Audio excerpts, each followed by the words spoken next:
Hi folks, the dude here, playing with my zingers. I spent the weekend down at the rock show in Des Moines with the Des Moines Lapidary Society. This is one of the items I brought home. I thought maybe today we'd look through some of the other treasures that I got while I was down there. The Des Moines Gem, Jewelry, Mineral, and Fossil Show is put on every year jointly by the Des Moines Lapidary Society and the Central Iowa Mineral Society. I helped the Lapidary Society man one of their booths that gave out free rocks to the kids. I'd give them a card, they'd go on a treasure hunt around the exhibition, bring their card back, I'd give them some free rocks. They had some wonderful vendors there that showed some awesome fossils I'd love to have, but the dude can't afford those. They had some wonderful large crystal pieces, shaped stones. This one booth had a little setup with geodes, and they had little men mining the geodes. I thought that was kind of cute. They had some demonstrations. They'd let the kids mine a little bit of gold. There was a man there flint knapping, Terry Carter, who works for the same people I do. All in all, it was a pretty good time, and there were some things I can afford, so let's look at some of my cheap stuff. First, we'll start with the free. This was in the free box with the Central Iowa Mineral Society. The guy actually looked surprised when I pulled it out of there. Nice little Laker agate. I'll throw that in my rough. We'll tumble that later. Another thing they do at these things is have a silent auction where they'll put up some lesser items you can bid on, usually just $1 or $2. This is the most expensive thing I bought. It was a $2 trilobite. I believe it's trilobite. Anyways, I didn't have one in my collection. It's not great, but you can tell what it is. This Montana moss agate, I think I picked up for $1. And I already had some Montana moss agate rough. I'll show you a couple pieces here of what I had before.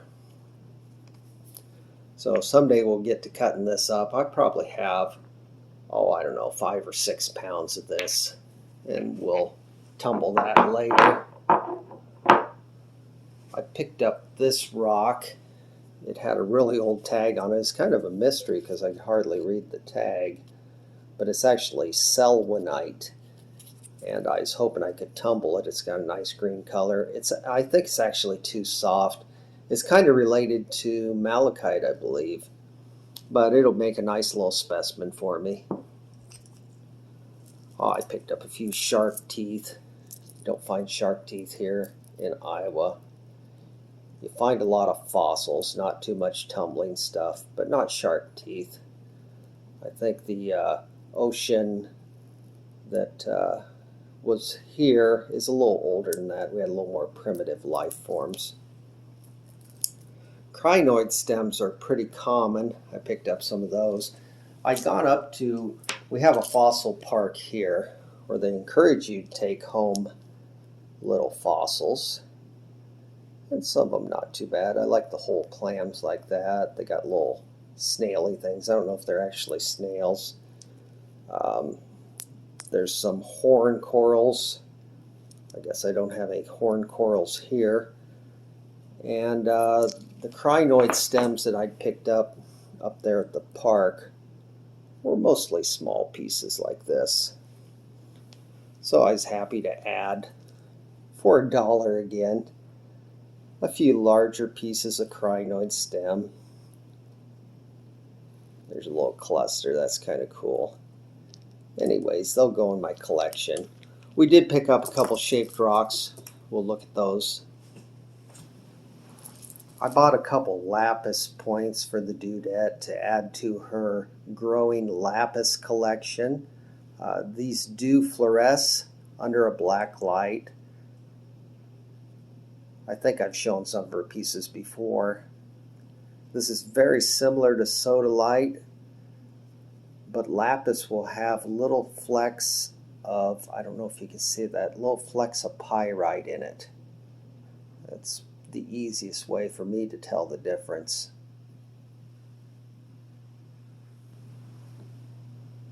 Here's a little piece of iron meteorite I picked up, which I'm happy to have. You probably don't know this, but I'm also an astronomy buff. I have a telescope. I can name most of the constellations in the sky, several of the stars, and find nebulas and galaxies. This came from Campo de Cielo in Chaco, Argentina. So I'm happy to have a little piece of meteorite. This is a chunk, about 6 3/4 pound chunk of porcelain jasper.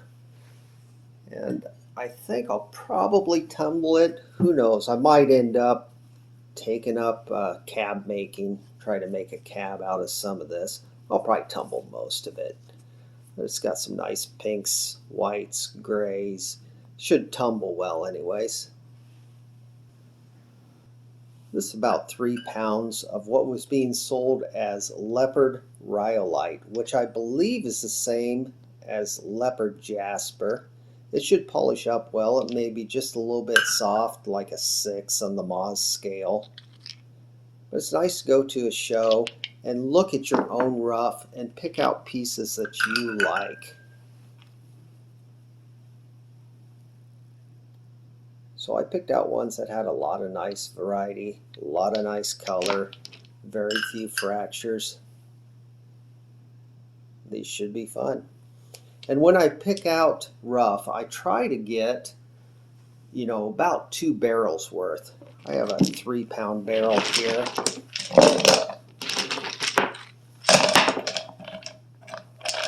And I can get about that much in the barrel. So I have almost 2 barrels worth. The reason being we do 2 rough rolls in this barrel, and then we'll combine them for recycle rolls. And at the end we should have about a barrel's worth of stuff. So you don't have to use as much media and filler that way.